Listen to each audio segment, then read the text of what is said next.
오늘 말씀은 이사야 9장 1절에서 7절 말씀으로 평강의 왕 예수 그리스도라는 말씀의 제목으로 함께 말씀을 나눕니다. 여러분들의 삶 가운데 평강의 왕으로 오신 예수 그리스도가 우리 가운데 항상 함께 하기를 축원합니다. 주님이 우리 가운데 함께 하시니 우리의 삶은 죄와 모든 문제가 해결되어지니 주님이 주시는 평강이 있을 줄 믿습니다. 아니, 오히려 요동하고 어려운 그 삶의 모습은 여전하다 할지라도 주님이 우리 가운데 함께 하시니 주님의 평강으로 살아갈 수 있을 줄 믿습니다. 또한 우리의 삶의 여러 가지 어려운 고통의 문제들이 오늘 주님 앞에 내려놓으시기를 바랍니다. 그리고 세상의 걱정, 두려움 속에서 온전히 오늘 이 시간 우리의 모든 삶의 소망이 되시는 주님을 붙들며 살아가기를 원합니다.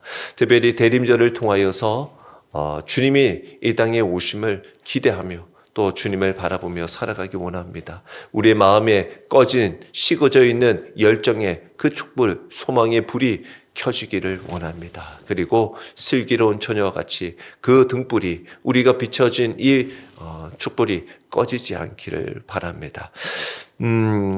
이사야 9장은 절망시대 가운데 있을 때 소망의 메시지로 이스라엘 백성들에게 또 지금 믿는 우리들에게 말씀하고 있습니다. 북이스라엘, 남유다 모두 전쟁의 위협 속에 있었습니다. 백성들은 어두움과 고통 가운데 있었어요. 바로 그때 하나님은 한 아기를 약속하고 있습니다. 오늘 6절의 말씀에 한 아기가 우리에게 낳고 한 아들을 우리에게 주신 바 되었다라는 거죠.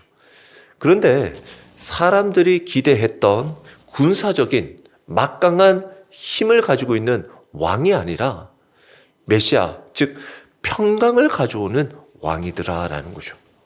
우리의 시대도 지금 우리가 살아가는 시대도 마찬가지입니다. 지금도 우리의 삶의 모습 속에 분열되어지고 또 관계가 깨어지는 또 뉴스를 통해서 보더라도 세계적으로 안타까운 일들이 얼마나 많이 있습니까? 고통당하고 슬픔과 또 전쟁 속에 어려운 속에 살아가는 사람들이 많이 있어요. 정말 사람들이 평강을 원해요. 그 평강을 원하는데 그 평강을 주실 수 있는 분은 오직 한 분, 예수 그리스도 뿐입니다. 우리의 삶 가운데서 이처럼 주님을 꼭 붙들고 우리를 구원하신 주 예수를 의지하며 살아가는 것이 참된 평강을 얻는 길일 줄 믿습니다. 2026년 한국교회 트렌드라는 책에도 보다시피 예수 그리스도를 믿고 교회를 다니는 성도들이 교회에서 그렇게 추구하고자 하는 것, 많은 성도들이 얻고자 하는 것 자체도 삶의 평안입니다. 내가 예수 그리스도를 믿고 믿음의 삶을 살아가 구원받았다라는 것에서 주님이 주시는 참된 이 땅에서의 평안을 얻길 원하는 사람들이 많단 말인 거죠. 그리고 말씀을 붙들고 주님을 위하여 순종하는 그 삶 역시 어찌 보면 우리에게 하나님이 주시는 귀한 기쁨과 평안을 얻고자 하는 사람들이 많다라는 거죠. 우리의 삶의 모습 속에서 이처럼 가장 어떻게 보면 귀하고 또 필요한 것이 평강이기에 주님은 평강의 왕으로 이 땅에 오셨음을 믿습니다. 그래서 불안한 이 삶의 모습, 가정이 깨어지고 마음의 상처로 때로는 죄와 여러 가지 연약한 문제들, 이 모든 것이 우리의 삶에는 무거운 그림자로 드리워집니다. 바로 그때 하나님은 말씀하십니다. 고통받던 자들에게 이제 흑암이 없을 것이다. 그리고 흑암에 행하던 백성들이 큰 빛을 볼 것이다. 하나님이 먼저 오신다라는 거예요. 빛으로 오신다라는 거예요. 그리고 그 빛 중심은 바로 예수 그리스도 평강의 왕이시더라라는 것입니다. 오늘 빛으로 오셔서 우리의 삶의 어두운 모든 부분을 환하게 비춰주시는 큰 빛 되시는 주님을 바라보시기 바랍니다. 그분이 우리 가운데 오시면, 주님이 오시면 어떤 변화가 일어나는지, 그리고 우리는 그 평강의 왕 앞에서 어떻게 살아가야 할지 오늘 말씀을 통해서 함께 살펴보기를 원합니다. 먼저 1절 말씀을 한번 다시 보시면 좋겠습니다. 전에 고통받던 자들에게는 흑암이 없으리로다. 옛적에 있는 여호와께서 스불론 땅과 납달리 땅이 멸시를 당하게 하셨더니 후에는 해변길과 요단 저쪽 이방의 갈릴리를 영화롭게 하셨느니라. 아멘. 스불론과 납달리, 이 지역은 갈릴리 북부 쪽에 있는 지역입니다. 이방 땅과 경계에 있기 때문에 이방 민족이 먼저 쳐들어오면 가장 먼저 공격당하는 곳이 바로 이 곳이었습니다. 그래서 이방 민족의 침략도 많이 당하게 됐고 또 가장 크게 짓밟혔고 가장 멸시를 받았던 곳이었습니다. 그래서 이스라엘 안에서도 저기에 사는 사람들은 소망이 없는 땅이다라고 이야기할 정도였습니다. 그러나 하나님은 그곳에 먼저 영광을 비추어 주겠다라고 말씀하고 있습니다. 하나님은 멸시받는 자리에서 일을 시작하십니다. 예수님도 갈릴리에서 첫 사역을 시작하셨습니다. 예수님이 갈릴리에서 사역을 하셨다라는 사실은 당시 종교 지도자들 역시 충격적인 이야기였습니다. 그들은 말합니다. 갈릴리에서는 선한 것이 나올 수가 있냐라는 것이었습니다. 하지만 하나님은 멸시받던 땅을 사역의 중심지로 사용하셨어요. 우리가 보기에는 보잘것없고 실패한 인생의 조각도 예수님이 오시면 그것이 우리의 빛을 경험하는 출발점이 되어진다는 것입니다. 여러분들의 인생에도 갈릴리와 같은 영역, 그 자리가 있지는 않습니까? 실패해서 사람들이 멸시하는 자리들, 아무 소망이 없어 보이는 그 가정, 내 삶의 형편, 반복되는 죄의 문제 앞에서 뭐 이렇게 해봤자 어차피 안 되는 거 아니냐라고 낙심하고 있는 그 현실 가운데 하나님은 그 자리에 먼저 빛을 비춰주신다는 거예요. 가장 깊은 어두움에 있는 자리에 주님은 큰 빛으로 비춰주신다는 거예요. 지금 여러분들이 쓰러져서 나는 할 수 없어, 왜 이럴까라고 하는 그 낙심의 자리에 주님의 빛이 비춰질 줄 믿습니다. 그러니 그 빛이신 주님을 붙드시기 바랍니다. 오늘도 그 빛이신 주님이 여러분들에게 오시는 거예요. 그래서 2절에 말씀하고 있습니다.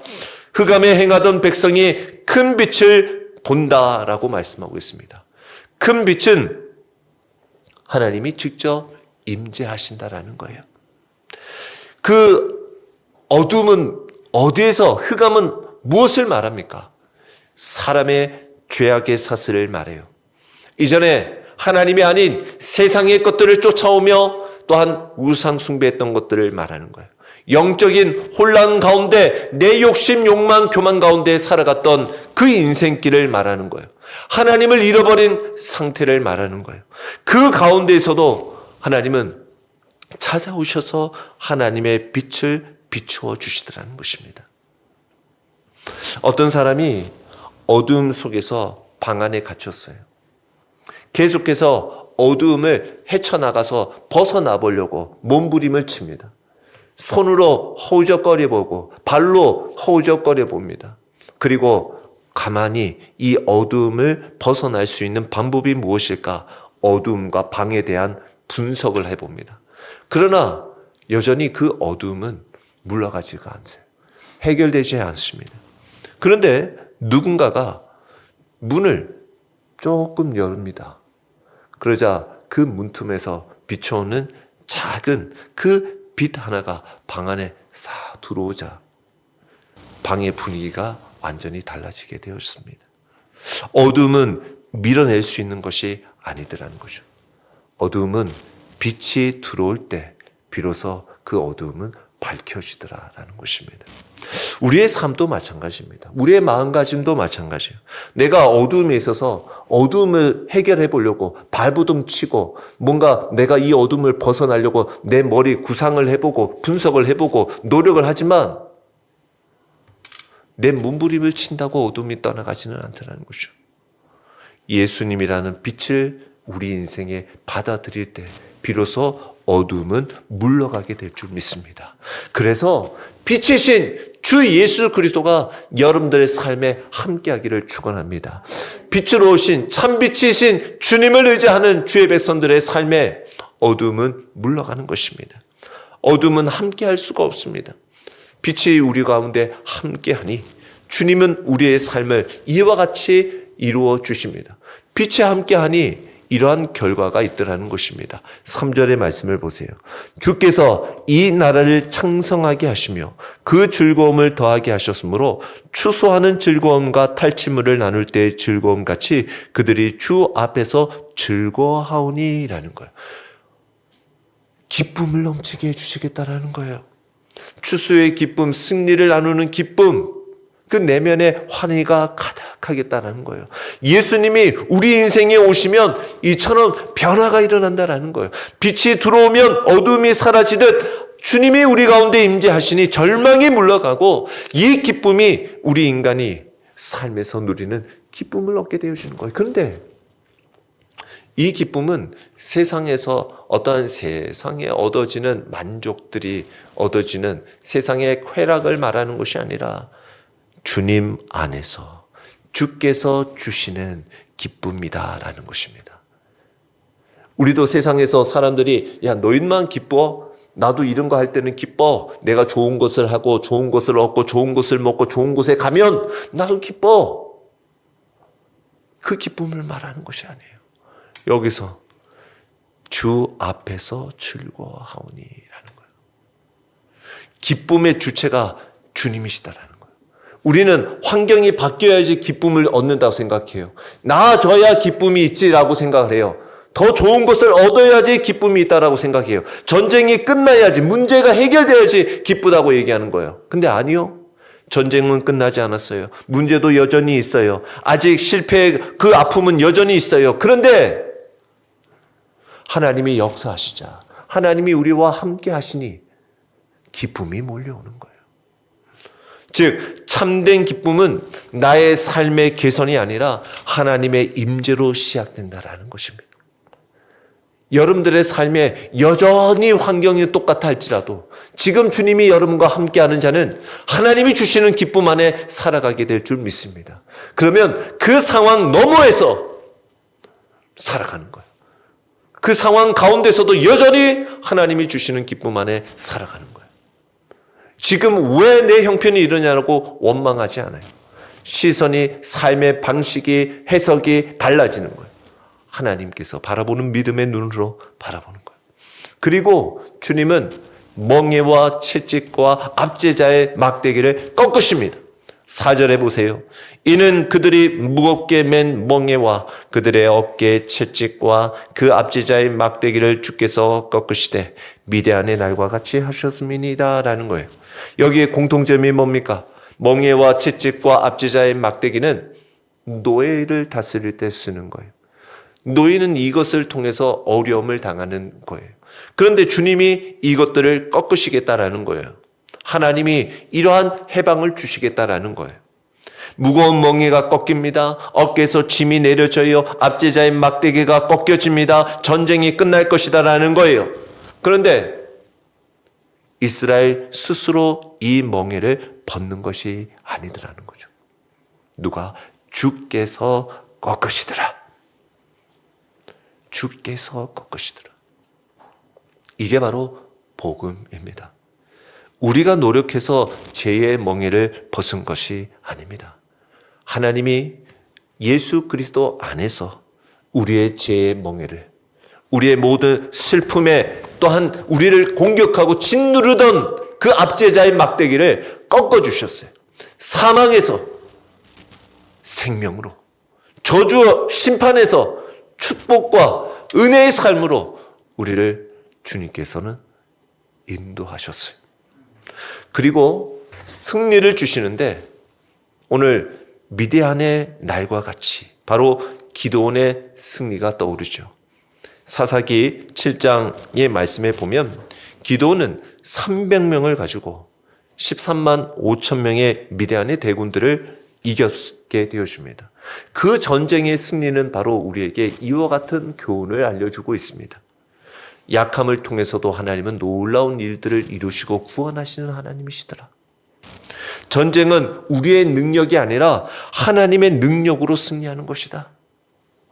하나님이 개입하시니 역전이 일어나더라. 하나님은 인간적으로 불가능해 보이는 상황을 뒤집을 수 있는 하나님이십니다. 여러분들은 이 상황을 어떻게 헤쳐나가야 될지 몰라요. 그러나 하나님은 하시면, 하나님이 일하시면, 하나님이 함께 하시면 숫자로 이기는 것이 아니에요. 병력이 많다고 해서, 또한 내가 무기가 좋다고 해서 이기는 것이 아니에요. 하나님이 함께 하시면 승리하는 거예요. 그래서 이 승리의 삶의 모습 속에 5절에 어지러이 싸우는 군인들의 신과 피 묻은 겉옷이 불의 섭과 같이 사라지리라라는 거예요. 평화의 시대가 도래할 것이다. 그리고 예수님은 우리의 죄와 두려움, 상처, 우리의 삶의 중독과 같은 그 모든 것을 꺾으시니 우리에게 참된 삶의 자유를 허락하여 주시더라라는 거죠. 그런데 이 평화, 주님이 주시는 평화, 이것은 잠시 잠깐의 일시적인 것이 아니더라는 것이죠. 세상이 주는 평화도 있어요. 그건 뭡니까? 지금 우리가 누리는 평화, 잠시 잠깐의 환경이 주어지는, 좋아지면 또 잠시 문제가 해결될 때 평화를 얻는 것 같아요. 그러나 주 예수 그리스도 메시아가 주는 평화는 전쟁을 근본적으로 끝내는 평화를 말하는 거예요. 내면의 전투가 멈춰주는 평화, 그리고 예수님이 주시는 이 평화는 내 인생에 문제 없어 끝, 이게 아니라 모든 문제 속에서도 마음이 요동하지 않는 참된 평화를 우리에게 주시더라는 것입니다. 여러분들이 고통한 가운데서도 잠잠히 하나님을 바라볼 수 있는 믿음의 눈을 주시더라라는 것입니다. 그러므로 우리 믿음의 성도들은 이러한 평화, 상황의 변화보다도 주님이 우리의 삶을 통치하고 계신다. 주님이 나와 함께 하신다. 평강의 왕이 우리를 다스리고 있다라는 그 믿음으로 살아가야 하는 것이에요. 여러분들의 삶에는 어떤 멍에가 있습니까? 여러분들을 짊어지고 가는 멍에는 무엇입니까? 주님은 수고하고 무거운 짐진 자들아 다 내게 오라 하고 있습니다. 세상의 짐은 내려놓고 주님의 멍에를 지고 가기를 원하셨습니다. 그런데 우리는 정작 세상에 살아가면서 어떤 멍에를 져요? 주변에 있는 사람들의 시선의 멍에를 칩니다. 저 사람이 나를 어떻게 평가할까? 저 사람이 나를 인정해 줄까? 내가 어떻게 하면 저 사람에게 인정받을 수 있을까? 내가 어떻게 하면 저 사람보다 높아질 수 있을까? 라는 그 세상의 방법들의 평가를 가지고 멍에를 치고 가려고 해요. 또 돈과 성공에 집착을 해요. 저 사람보다 나아야지. 또 인정받아야지. 내가 그래도 이 정도는 살아가야지. 누가 보더라도 인정받는 그런 삶, 집착을 합니다. 나를 괴롭히는 죄책감도 있어요. 오래된 상처로 인한 두려움이 우리의 삶을 짓누르고 있을 때가 있다는 것입니다. 그때 예수님은 오셔서 우리의 멍에를 다 부수시고 우리에게 참된 자유를 주시는데, 오늘 이 시간 우리와 함께 하시는 주님을 의지하고 동행함으로 주님이 꺾으신 그 멍에 다시 짊어지지 마시고 주님과 함께 주님의 멍에를 짊어지며 함께 아름다운 믿음의 동행을 하시길 축원합니다. 하나님께서 우리에게 주신 멍에는 무거운 것이 아니에요. 우리에게 주신 것은 하나님, 주님을 바라볼 수 있는 찬양을 하고 하나님이 주신 그 영혼들을 사랑하는 마음을 가지고 또 우리에게 주신 이 시대 믿음의 삶을 살아갈 수 있는 격려해 주시는 귀한 은혜의 삶인 것입니다. 어떤 사람이 오래된 창고 문을 열어보려고 애를 써요. 녹이 슬고 이게 오랫동안 문을 열지 않으니까 문이 열리지가 않지요. 아니나 다를까 문도 잠겨 있어요. 온갖 힘과 도구를 사용해서 뜯어가지고 내려고 해도 쇠문은 꿈쩍하지 않습니다. 그때 그 집 주인이 작은 열쇠 하나를 꺼내면서 그를 주는 거예요. 그러자 그 작은 열쇠, 보기에는 아무것도 힘없어 보이는 그 작은 열쇠, 그런데 거기에 맞춰서 고기 안에 자물쇠에 딱 넣어서 딱 여니 쉽게 그 열리지 않던 문이 탁 열리기 시작하는 거예요. 그 사람이 고개를 갸우뚱거려요. 왜 이렇게 쉽게 열리는 문을 내가 이렇게 노력하고 있었나? 고생했다라는 거죠. 주인은 말하는 거예요. 그 문은 네 힘으로 열라라고 만든 문이 아니다라는 거예요. 네 노력으로, 네 방법으로 열라고 하는 문이 아니다라는 거예요. 우리도 우리의 삶의 모습 속에 내가 지고 있는 멍에들, 죄의 멍에들, 또한 해결되지 않는 문제들, 두려움, 실패들, 이거 내가 해결하려고 요동치는 거예요. 그런데 그럴수록 힘으로 밀어내 보려고 해도 오히려 더 무겁게 다가오는 거예요. 그러나 하나님의 열쇠, 예수 그리스도가 함께 하시면 그 멍에는 순식간에 꺾이고 그 닫혀있는 문도 열리는 거예요. 하나님께서 오늘 여기서도 주님께서는 그 어깨에 정사를 메고 계시다. 그 문을 열 수 있는 열쇠가 주님께 있다. 우리의 삶에도 그와 같은 주님을 꼭 붙들며 살아가시기를 축원합니다.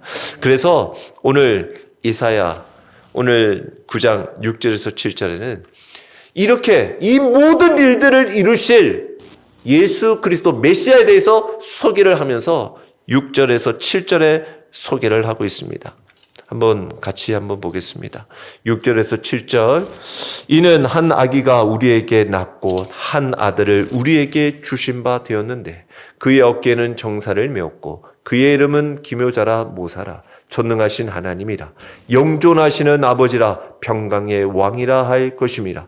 그 정사와 평강의 도함이 무궁하며 또 다윗의 왕자와 그의 나라에 군림하여 그 나라를 굳게 세우고 지금 이후로 영원히 정의와 공의로 그것을 보존하실 것이라. 만군의 여호와의 열심히 이를 이루시리라. 아멘. 하나님은 세상을 뒤집어 엎을 전쟁의 영웅을 보낸 것이 아니에요. 작고 연약한 아기의 모습으로 구원의 문을 열고 계셔요. 하나님의 능력은 우리의 판단으로 결정되는 것이 아니에요. 하나님께서 이렇게 하셔서 이렇게 하시면 좋을 것 같은데 내 방법은. 그러나 하나님의 방법은 나의 생각과 다른 거예요. 예수님은 겸손의 왕으로 오셨어요. 사람의 자리로 낮아진 하나님의 모습으로 오셨어요. 또한 우리와 함께 하시는 임마누엘이 되셨습니다. 그리고 4가지 칭호를 통해서 주님의 성품과 사역을 밝혀 보여주셨어요. 어깨에 정사를 메었다, 기묘자라 모사다. 이것은 예수님은 모든 초자연적이고 완전한 지혜를 가지고 계시는 주님이시다라는 것이죠. 우리가 상상치도 못할 일을 하시는 분이시다라는 것입니다. 주 예수 그리스도께서 우리의 모든 죄를 사하여 주신 그 놀라운 십자가의 사건도 누구도 예상할 수 없었던 일이에요. 세상에 있는 사람들은 그것이 실패요 또한 끝이라고 생각했어요. 그러나 기묘자여 모사이시고 지혜로우신 하나님은 십자가의 그 못 박힘도 우리의 모든 죄를 사하시기에 넉넉한 주님의 긍휼과 구원의 역사가 되었습니다. 인간의 지혜로 해결할 수 없는 문제도 주님의 지혜는 새로운 길을 여십니다. 전능하신 하나님이 되십니다. 예수님은 하나님 그 자체이십니다. 치유의 능력이 있고 죄를 용서하는 권세가 있고 죽음을 이기고 승리하는 이 모든 것이 예수님께 있다라는 것입니다. 모든 것을 하실 수 있는 분이시다라는 것이죠. 영존하시는 아버지, 예수님의 통치는 영원하시다. 아버지의 마음으로 백성을 돌보시고 보호하시고 우리의 조건을 보고 버리지 않으시고 주님의 사랑은 변하지 않으시고 그리고 끝까지 우리를 책임져 주시더라라는 거예요.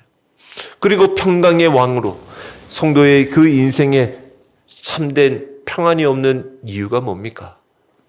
단지 문제가 많아서일까요? 아니요. 우리 마음의 중심에 정작 주님을 모시지 못하고 있기 때문인 것입니다. 우리의 삶에 주님이 우리 가운데 함께 하지 못하니, 내가 주님이 내 안에, 내가 주님 안에 거하지 못하니 참된 평안을 얻지 못하더라는 것입니다. 예수님은 하나님과의 관계를 회복시키시고 사람과의 관계를 화해를 이루시고 우리의 내면에 참된 평안을 허락하여 주시더라라는 것입니다. 그리고 7절의 말씀과 같이 이완 정사와 평강의 더함을 무궁하게 하여 주시더라라는 것입니다.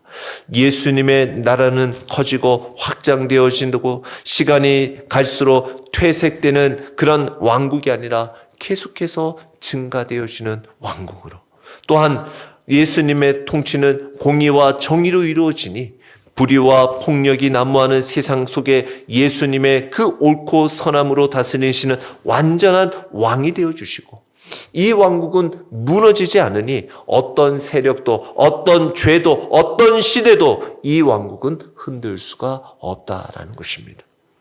그리고 이 약속은 하나님의 여심으로, 하나님의 뜨거운 사랑으로 마침내 이루어질 것이다 라는 거예요. 지금도 여전히 하나님은 자기 백성들을 위해 열심히 구원의 역사들을 이루어가고 계실 줄 믿습니다. 그래서 오늘도 우리가 이와 같이 평강의 예수 그리스도 주님을 붙들고 살아간다면 우리의 삶은 어떻게 살아가야 하겠습니까? 여러분들의 삶의 모습 속에서도 갈릴리와 같은 나의 연약하고 부끄러운 모습까지도 주님 앞에 온전히 맡기시기를 바랍니다. 그래서 여러분들의 가장 감추고 싶고 어두운 그 자리, 내 실패의 자리, 정말 주님 앞에 온전히 그 모습 그대로 주님 앞에 드리십시오. 그리고 그곳에 주님의 빛이 비추어지기를 기도하십시오. 그러면 그 어두움은 물러가므로, 그 실패를 통하여, 아니 그 어두움이 물러가니 이제 하나님의 놀라운 구원의 역사가 그 자리에서 시작되기 시작할 것입니다. 그리고 인생의 결정을 주님께 맡겨 보십시오. 주님의 지혜로 살아가십시오. 많은 우리 성도들이 어려움에 빠지는 이유가 뭡니까? 기묘자요 모사이신 모든 것을 아시는 지혜로우신 주님과 정작 상의하지 않는다라는 거예요. 기도하지 않는다라는 거예요. 주님께 물어보지 않는다라는 거예요. 그리고는 스스로 판단하며 살아갈 때가 많이 있어요. 바쁘다는 이유로, 여러 가지 이유들로 그렇게 살아가는 거예요. 우리 인생의 모든 결정 앞에서 주님, 이것이 과연 주님의 뜻입니까? 그리고 말씀을 통해 나를 어떻게 인도해 주고 계십니까? 주님의 지혜를 꼭 붙드시기 바랍니다. 그리고 전능하신 주님을 신뢰하십시오. 우리는 어렵다고 말하지만 주님은 말씀으로 세상을 만드시는 분이셔요. 우리 가정을 회복시키시고 자녀와 또한 질병의 고통의 문제들, 모든 갈등들도 주님께 맡겨질 때 주님은 모든 일들, 모든 영역에서 그 일들을 잘 이루어 가시고 해결하여 주실 전능하신 하나님이시다라는 것입니다. 그리고 우리의 모든 죄의 문제들을 해결해 주셨사오니 우리는 어느 순간 가운데서도 구원의 기쁨 안에 살아갈 수 있는 거예요. 왜? 여러분들 이 죄의 모든 문제가 해결되어지면 두려울 것이 없어요. 염려할 것이 없어요. 그런데 여러분들의 삶에 생각해 보세요. 여러분들이 실수하고 여러분들의 죄들이 함께 머물러 가면요, 삶이 평안하지 않습니다. 거짓이 함께 가고 또한 제약되고 그런 일들이 여러분들 가운데 있으면 무엇을 해도, 좋은 것을 먹어도, 아무리 좋은 아름다운 곳에 있더라도 여러분들의 삶은 평안할 수가 없어요. 그러나 죄의 문제가 해결되었으니 주님을 신뢰함으로 살아가니 이제 평강의 왕이 우리 가운데 함께 하시니 이제 결코 우리의 삶에 주님이 주시는 평안을 빼앗을 사람이 없어요. 예수님이 우리 마음에 떠나가시면 평안도 사라져요. 그러나 주님이 우리의 삶의 주인이 되면 비로소 우리는 평안이 우리 가운데 함께하여 주시는 거예요. 고고학자들이 발견한 초대교회 성도들의 무덤 비문에는 이렇게 적혀 있다고 합니다. 내 삶은 폭풍 같았다. 그런데 내 마음은 평강의 왕이 계셨다라는 거예요. 박해 속에 숨다시피 정말 잡히면 순교당해야 되는, 죽음을 맞이해야 되는 그 삶을 살아갔던 성도들도 주님이 마음에 계시니 그 폭풍과 같은 시절 가운데서도 나는 믿음이 흔들리지 않았다라는 거예요. 평안은 우리의 삶에 주어져 있는 내가 바라는 삶의 모습 속에 평안해지니 내가 평안을 얻는 것이 아니라 우리의 삶에 누가 나의 삶을 통치하고 있는가, 그 누구의 통치 아래 내가 살아가고 있느냐에 따라 우리의 삶에 평안은 결정되는 거예요. 여러분들의 삶의 평강의 왕이신 주님이 여러분들을 다스리시면 평강의 주님이 여러분들에게 세상이 줄 수 없는 평안과 평강을 주실 줄 믿습니다. 그래서 예수님은 어둠을 밝히는 큰 빛이 되어 주셨습니다. 그분은 우리의 지혜로운 모사요, 인생의 모든 문제 가운데서도 우리를 이끌어 주시는 분이십니다. 예수님은 전능하신 하나님으로 그 능력과 구원을 우리에게 허락해 주셨어요. 주님은 우리를 돌보시는 영존하신 아버지가 되어 주십니다. 예수님은 평강의 왕으로 오셔서 모든 깨어진 관계를 회복해 주셨어요. 하나님과의 관계가 회복되어졌습니다. 하나님과의 무너진 관계가 회복되어지니 우리는 하나님의 자녀, 백성의 귀한 삶을 갖게 되었어요. 천국 백성을 갖게 되었어요. 하나님의 우리를 예배해 놓으신 하나님의 나라가 있습니다. 이제 우리는 죽음 이후에 하나님께서 우리를 위하여 예배해 놓으신 하나님의 나라를 소망하며 살아가게 되었습니다. 사랑하는 성도 여러분, 주님의 통치를 받아들이십시오. 그리고 여러분들의 삶 가운데 빛과 주님의 평강이 함께 하시길 주의 이름으로 축원합니다.